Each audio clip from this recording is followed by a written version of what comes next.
Ry ava-malala feno 500 taona katroka izao no nisian'ilay hetsika lehibe notarian'ny Martin Luther, réformateur, mahakasika ny fanitsia-pivavahana noho ny fivilian-dalana nisy teo amin'ny fiainan'ny fiangonana tamin'ny fotoan'androny. Raika amin'ny 30 oktobra 1795 no nametahan'ny Luther ny fanehoan-keviny tamin'ny alalan'ny peta-drindrina teo amin'ny varavaran'ny fiangonana tany Wittenberg any Allemagne tamin'izay fotoana izay, nilazany ny tsy fitezan-javatra rehetra teo amin'ny fiainan'ny fiangonana tamin'izany fotoana izany, ary niezahany ihany koa nanambara ny fahamarinan'ny soratra masina izay efa nofakafakainy teo ambany fitarian'ny fanamasina. Ankehitriny isika dia mankalaza izany 500 taona ny reformasiona izany, dia izany indrindra no antony nametahan'ny fiangonana luteranina malagasy manerana ny Madagasikara ny peta-drindrina amin'ny dikateny ananantsika ny io thèse, io 95 thèse nataon'ny Luther io. Efa hitantsika eo ambaravarana hatramin'ny omaly ariva izany 95 thèse izany, fa amin'ny tian'io ity dia ho vakina ho renesintsika mianakavy miaraka eto ireo fanehoan-kevitra nambaran'ny Luther ireo. Araka izany dia article 590 no nanoratan'ny Luther izany fanehoan-kevitra izany, dia ho renesintsika araka izao. Voalohany, raha Jesosy Kristy tompo sy mpamonjy antsika no milaza hoe mibebaha, dia tiany raha ny fiainana manontolon'ny kristianina no fibebahana. Faharoa, tsy midika ho sakramentan'ny pénitence akory ho teny io, izany hoe fiakekeloka sy fahafapo izay omen'ny pretra. Fahatelo, kanefa tsy ny fibebahana anaty irery ihany aza no heviny, fa tsinotsinony izany raha tsy mahatonga famonoana izay rehetra mety ho asan'ny nofo eo ivelany. Faefatra, ny fanamelohan'ny ota noho izany dia mitohy, ary raha mbola mitohy ny fankahalanany tena, satria izany no tena fibebahana marina, ary mitohy izany mandrapiditra ao amin'ny fanjakan'ny lanitra. Fahadimy, ny papa dia sady tsy mikasa no tsy afaka ny hamela sazy akoatra izay andidiny na amin'ny alalan'ny fahefany manokana na amin'ny alalan'ny kanonina na ny fitsipika. Fahenina, ny papa dia tsy mahavela na heloka inona na heloka inona samy rery akoatra ny fanambarana sy fanamafisana, fa izany dia navelan'Andriamanitra afa-tsy ireo trangan-javatra nanomezany azy fahefana. Raha atao tsinotsinona izany fahefany mamela ireo trangan-javatra manokana ireo izany, dia tsy ho voavela tanteraka ny heloka. Fahafito, Andriamanitra dia tsy mamela ny heloka inina atao raha tsy ampietry izany olona izany amin'ny zavatra rehetra sy mampidina azy, mba hanaiky izay nirahiny na nataony solon-tenany dia ny mpanampy ny pretra na ny pretra. Fahavalo, ny fitsipiky ny fiakekeloka dia ampiarina amin'ny velona ihany, ary araka ireo dia tsy misy azo atao intsony amin'izay efa maty. Fahasivy, izay no mahatonga ny papa hanao tranga manokana araka ny fitarian'ny fanamasina azy ny amin'ny fitsipika ao amin'ny didy amandalana izay atolony momba ny fahafatesana sy izay mety ilana izany. Fahafolo, tsy fahalalana sady faharatsiana no ataon'ireo pretra izay mitahiry ny fitsipiky ny fibebahana ho amin'ny afo fandiovana manoloana ny raharahan'ny fahafatesana. Andeha ataontsika ny hira 577 andininy voalohany, dia hanohy ny famakina isika orian'izay. 577 andininy voalohany ihany, riziona mitsangana ka miazava izao.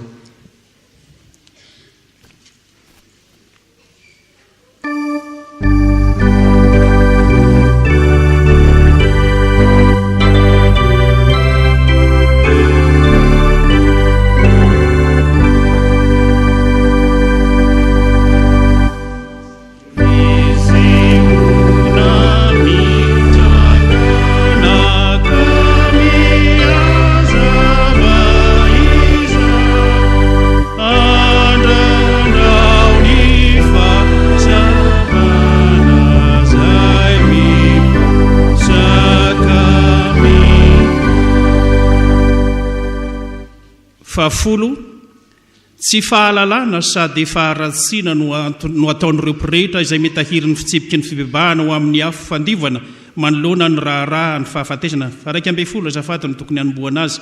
Faraika ambe folo, ny fiovan'ny famaizam-piangonana ho famaizana any amin'ny afo fandivana dia anisany tena tsy parifary izay voafafy tokoa raha mbola atao amin'ny torimasony ny eveka.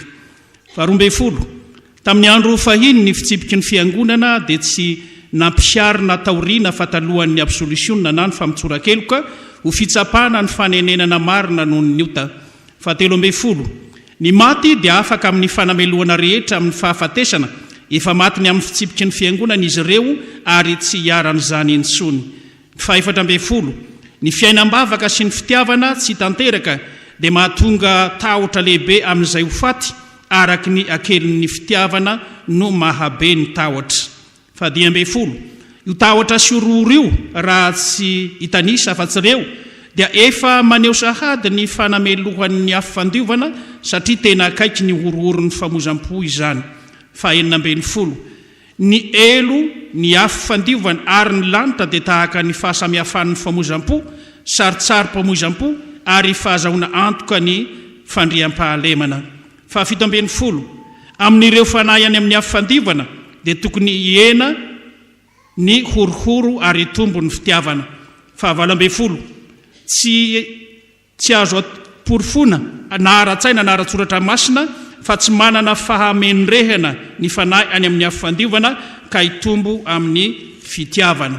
Fahasivy ambin'ny folo, tsy azo porofona ihany koa fa ireo fanahy ao amin'ny afo fandiovana na farafahakeliny izy rehetra dia azo antoka tanteraka ny fahasambarany na dia na azo antoka izany aza isika. Faharoapolo, noho izany amin'ny filazanany hoe famelana feno ny fanamelohana rehetra, ny tian'ny papa lazaina dia tsy ny fanamelohana rehetra fa izay nodidian'ny tenany ihany.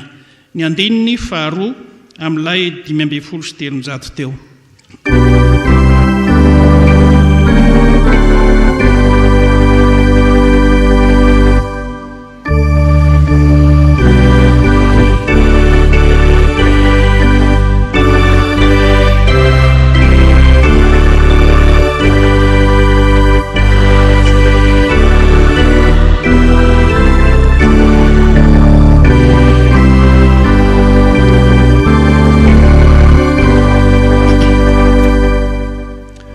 Andininy fa 2:20, noho izany ireo mpitory ny indulgence taratasy famelan-keloka dia latsaka amin'ny fahadisoan-kevitra raha milaza fa ny indulgence ny papa no mahafaka ny olona amin'ny fijaliana rehetra sy mahavonjy azy. 2:20, satria ny papa tsy mahafaka ny fanahy voasazy eo amin'ny afo fandiovana na amin'ny fijaliana inona na amin'ny fijaliana inona araka ny fitsipiky fiangonana zay tokony nefainy amin'izao fiainana izao. 3:20, raha ny famotsorakeloka amin'ny sazy rehetra na inona no azo atao dia ireo izay tena tanteraka ihany no ho azo omena izany hoe olombitsy ihany.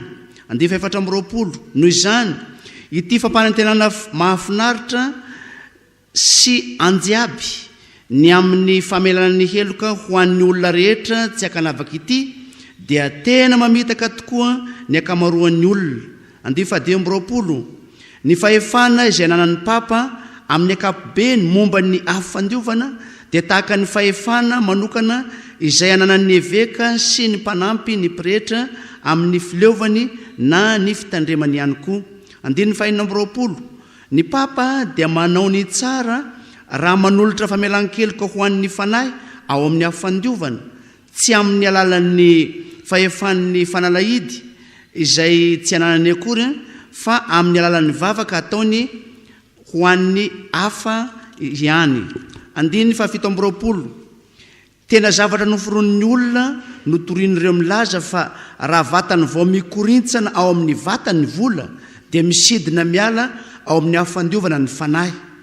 5:20, izay azo antoka dia izao, raha vatany vao mikorintsana ho ao anaty vatany vola dia mitombo ny fahihirana sy ny fitiavana hanambe.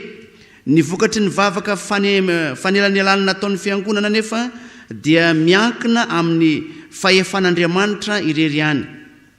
Andiny fa 20, iza no mahalala raha ny fanahy rehetra ao amin'ny afo fandiovana no maniry ho afaka avy ao aminy amin'ny alalan'ny fifidianana azy araka ny anganondry Masinda Severin sy ry Paul Pascal. Andiny fa 30, tsy misy olona mahazo antoka fa tena madio ny fanenenany, mbola latsaka zany aza ny fahantrany ny famelan-keloka feno. Atreo zany dia ataontsika ny andinikira manaraka.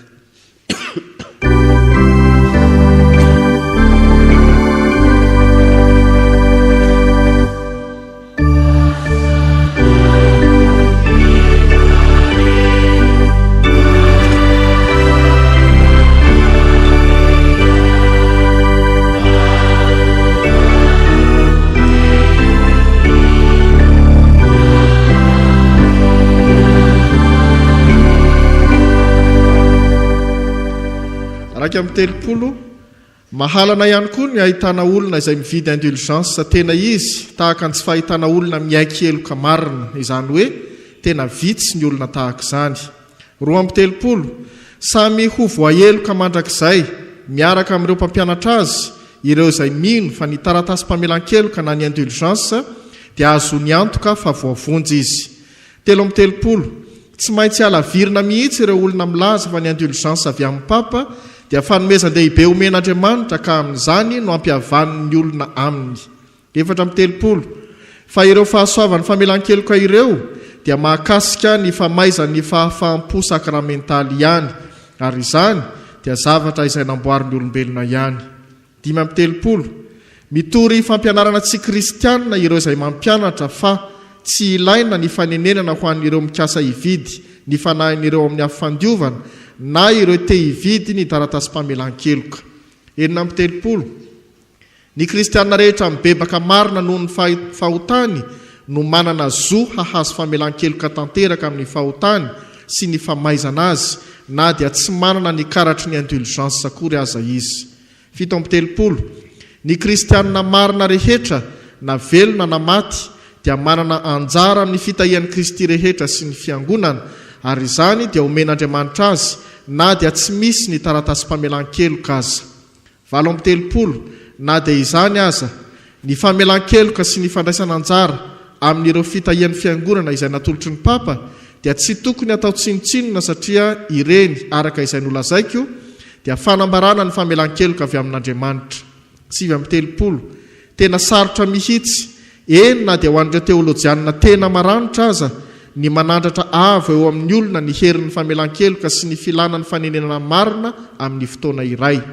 10:40, ny fanenenana marina dia milatsaka sy tia famaizana, fa ny famelan-keloka malalaka kosa dia tsy miraharaha famaizana ary farafahakeliny mamorona anton-javatra hankahalana azy ireo. Ny andininy 4 amin'ny hira teo no ataontsika izao.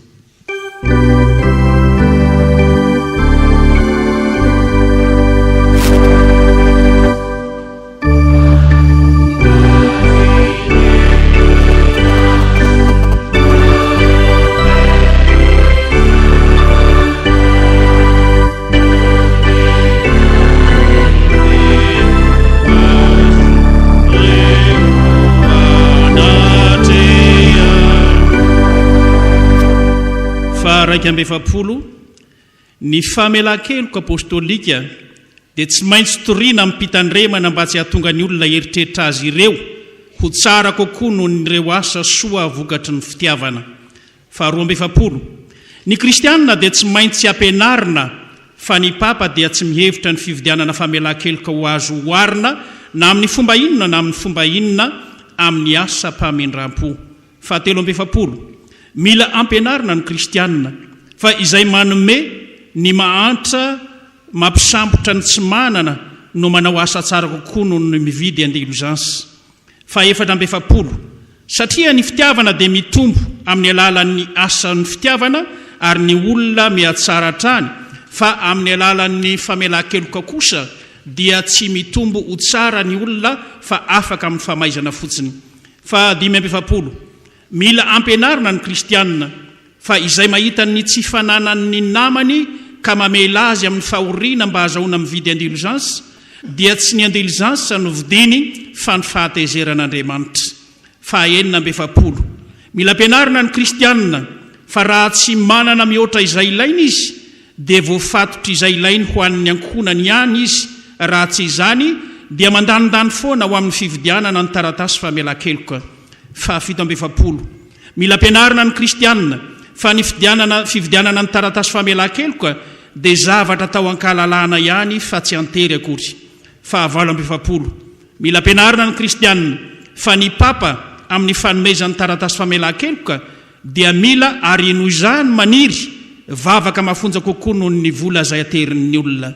Fahasivy amby efapolo, mila ampianarina ny kristianina fa tsara ny indulgence ny papa raha tsy mametraka ny fitokisany amin'izany izy fa faran'izay mampididoza kosa raha izany no mahatonga azy hanary ny tahotra an'Andriamanitra. Fahadimampolo, mila ampianarina ny kristianina fa raha mba fantatry ny papa ny fampandoavam-bola tsy handrary ny ataon'ireo mpitorony indulgence dia naleony mijery ny katedraly ny masindaha-pera lasa lavenina toy izay nanangana azy amin'ny hoditry ny nofo sy ny taolan'ny ondriny. Ny andininy fahadimy amin'ilay hira 5:13 teo.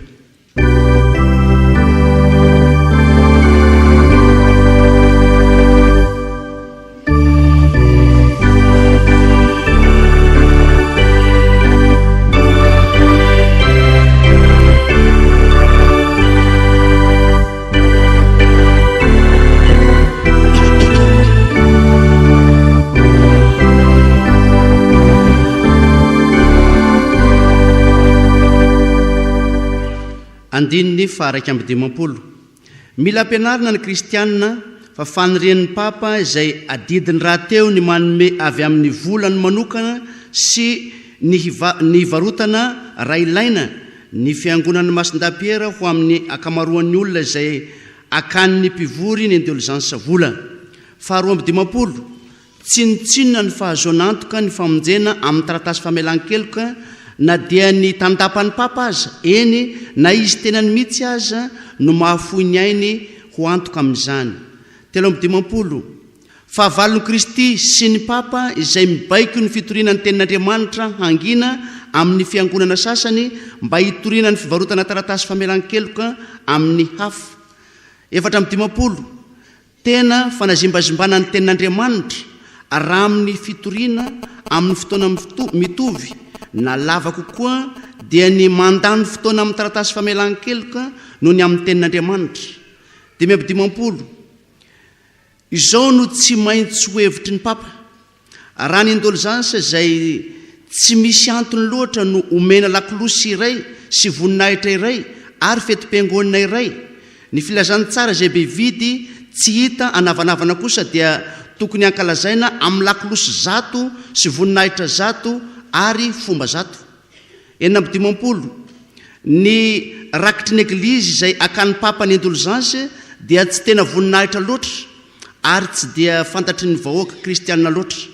Fito amby dimampolo, izany rakitry izany dia hita marina fa tsy mba harena hita vatana toy ny vola raha tsy mora amin'ny zareo mpitory indulgence ny milaza azy fa ny manangona kosa. Valo amby dimampolo, tsy ny fahamendren'i Kristy na ny amin'ny olo-masina satria izy ireo na dia tsy misy papa aza dia miasa amin'ny fahasoavana hatrany ao amin'ny olona ary ny azo fijaliana, ny fahafatesana ary ny elo ho an'ny olona ivelany. 7:20, i Masindaha Laurent dia miteny fa ny harenan'ny fiangonana dia ny mahantrana. Amin'izany izy dia mampiasa ny fiteny fampiasa amin'ny vanim-potoana ny ainany. 80, ambaranay amin'ny fahasahiana fa ireo rakitra ireo no fanalahidy nomenan'ny fiangonana amin'ny alalan'ny fahamendrehan'i Kristy. Izao dia ataontsika indray ny hira faha-telonjato ny andiny voalohany dia toy izany hatrany ihany izany. Hira faha-telonjato.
raika ambienipolo mazava fa tsy ampy ny fahefan'ny papa amin'ny famelana ny fanamelohana sy ireo tranga manokana. Roa ambienipolo ny rakitra mariny fiangonana dia ny filazantsaramaso ny voninahitra sy ny fahasoavan'Andriamanitra. Telo ambienipolo kanefa ity rakitra ity dia mazava ho azy fa mahatonga fankahalana satria manao ny voalohany ho farany. Efatra ambienipolo ny rakitra ny taratasy famelan-keloka dia mazana maro mpitady satria mahatonga ny farany ho voalohany zany. Dimy ambienipolo ny rakitry ny filazantsara dia harato izay fitaovana nanjonoana ny olona fatrapiti harena fahiny. Enina ambienipolo fa ny rakitry ny taratasy famelan-keloka no harato anjonoana ankehitriny ny haren'ny olona. Fito ambienipolo ny taratasy famelan-keloka izay dradradradrain'ireo mpitory izany sy asandrany avo ny fahamendrehany dia manana ny maha izy azy tokoa satria izany no ahazona volabe. Valo ambienipolo raha ny marina dia tsinotsinona tokoa ny fahasoavana izay omeny raha ampitahaina amin'ny fahasoavan'Andriamanitra sy amin'ny hatsara sy ny hamamy ny hazo fijaliana. Sivy ambienipolo ny andraikitry ny eveka sy ny pastora dia ny manaiky ampanajana ny iraky ny famelan-keloka apostolika. Fitopolo nefa tena mbola andraikitry izy ireo koa ny manokatra ny masony sy ny sofiny mba tsy hitorian'izy ireo ny nofinofiny eo amin'ny toerany didin'ny papa. Andiny ny faharoa amin'ny hira fahatelonjato teo.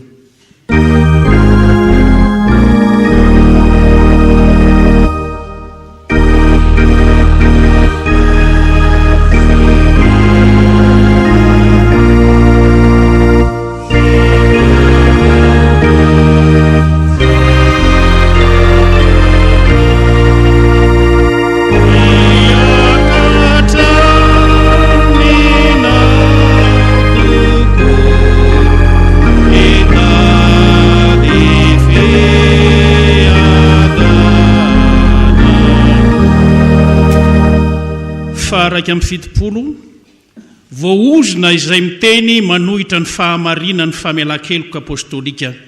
Faharoa amin'ny fitopolo fa hotahiana kosa anie izay miambina manoloana ny fanirian-dratsy sy ny teny foana izay ataon'ireo mpitory ny taratasy famelan-keloka. Faharoa amin'ny fitopolo tahaka izany koa ny papa izay manongana izay milofo mafy manohitra ny taratasy famelan-keloka. Faefatra amin'ny fitopolo nefa miofitra lavitra noho izany no heveriny amin'ny fanonganana ireo izay mody manohitra ny taratasy famelan-keloka ho fanimbana ny fiainam-pahamasinana sy fahamarinana. Fady amin'ny fitopolo tena adalana ny famelan-keloko ny papa izay mihevitra ho afaka mamela olona na dia nanao fahotana mahafaty sy misavika ny renin'Andriamanitra azy. Fahaenina amin'ny fitopolo lazainay kosa fa raha ny amin'ny hoe hotaniniana natao dia tsy mahafaka azy ny taratasy famelan-keloka omen'ny papa na dia ny kely indrindra amin'ny hotatsinahy azy.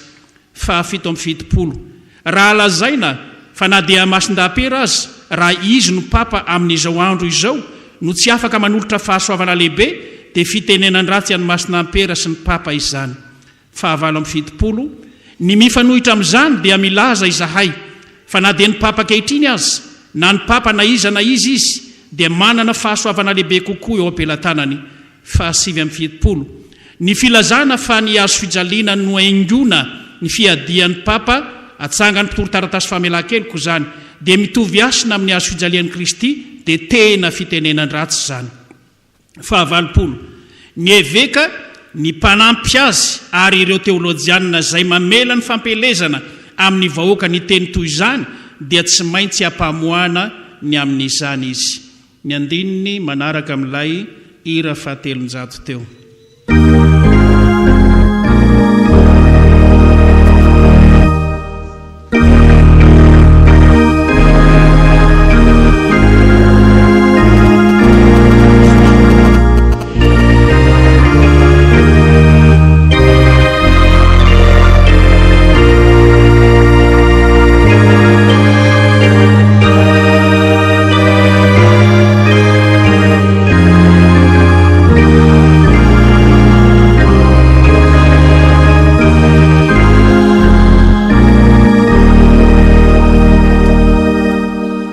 raika amby valopolo izao toriteny momoa fady ny amin'ny taratasy famelan-keliko zao dia mahatonga fahasarotana na dia amin'ny olona mahay indrindra azy ny fiarovana sy ny fanajana tokony ho amin'ny papa ny amin'ny fanaratsiana sy ny fanontaniana mamandripandrika ataon'ny olona ohatra ohatra nahoana tsy foanan'ny papa ny afandiovana amin'ny alalan'ny fitiavana madio sy ny filana lalan'ireo fanahy lalina ao raha anavitra ireo fanahy tsy hita isa amin'ireo vola maloto izay entiny ananganany katedraly ireo antony voalohany no tena marina fa ny tateoriana dia tsy misy dikany. 3 ahoana moa no mbola atsiarovana sy ankalazana ny fetin'ny maty ary ahoana no tsy amerenany sy ny tsy amelany ny fisotonana ireo vola na loha izay nanavotana azy satria diso sy mivavaka ho an'ireo diso ny mivavaka ho an'ireo efa voavitra. 4 ary indray inona moa izany fahamasina vaovao ananan'Andriamanitra sy ny papa izany nohony amin'ny vola dia omeny fahefana ny tsy mino ary ny fahavalo omeny fahefana anafaka ny fanahy tia vavaka sy tian'Andriamanitra nefa no laviny kosa ny anafaka maimaim-poana io fanahy mpivavaka sy tia io amin'ny alalan'ny famindram-pony sy ny fitiavany no ny fijaliany izany fanahy izany.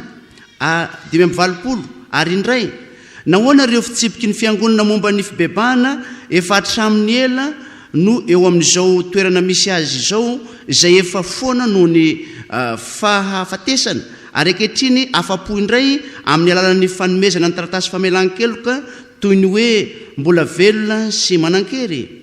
7 ary indray nahoana ny papa izay manana harena be ankehitriny noho ny tena mpanan-karena no tsy manorina ny katedralin'ny Masindahy-Piera amin'ny alalan'ny volany manokana fa amin'ny volan'ny mpino mahantra. 7 ary indray inona moa ty famelan-keloka tolotry ny papa ity ary inona no fampandraisana anjara homeny ireo izay manenina tanteraka ka manana zoa hazo famelan-keloka feno fandraisana anjara amin'izany fahasoavana izany. 8 ary indray tombotsoa lehibe manao ahoana moa no ho tonga amin'ny fiangonana raha ny papa no manome famelan-keloka injato isan'andro ny mpino rehetra toy izay manome taratasy famelan-keloka sy ny fahasoavany indray mandeha monja. 7 amin'ny famelan-keloka izy omeny raha ny papa no mikasika ny famonjena sy ny fanahy toy izay raha ny papa no mikasika ny famonjena ny fanahy toy izay ny vola nahoana izy no mampiato ny taratasy famelan-keloka sy ny famelan-keloka nomeny fa izay kanefa dia manana hery sy lanja hitovy ihany izy ireo. 9 raha toerina ankitsirany fotsiny amin'izao ireo fanehoan-kevitra izay mitarika ho amin'ny fiviliana ataon'ny olona fa tsy resena amin'ny toakevitra mitombon'ireo dia atonga ny fiangonana sy ny papa atao amin'ny fahavalo ho fihomezana ary atonga ny kristianina ho fadiranovana izany. 9 raha toa ka toriana araka ny fanahy sy ny fietretan'ny papa ireo famelan-keloko ireo dia ho efa voava ireo fisalasalan'ireo eny ho tsy nisy akory azy. 20 aoka tsy ho hita intsony ireo mpaminany izay miteny amin'ny vahoaka ny Kristy hoe fiadanana kanjo tsy misy fiadanana tsinona. 30 arabaina kosa ireo mpaminany izay milaza hoe hazo fijaliana kanjo tsy misy hazo fijaliana tsinona. 40 mila amporisena kristianina azoto amin'ny fanarahana ny Kristy izay lohan'izy ireo amin'ny fandavana famaizana fahafatesana ary helo. 50 farany ary hiditra ampatokena any an-danitra amin'ny fahoriana be toy izay hiala sasatra amin'ny fitokisana amin'ny fiadanana izay tsy izy akory. Izay no mamarana ilay taratasy zay misy loha hevitra 5 ry havana voavaky teto amintsika tamin'ity androany ity dia ho an'Andriamanitra irery any ny voninahitra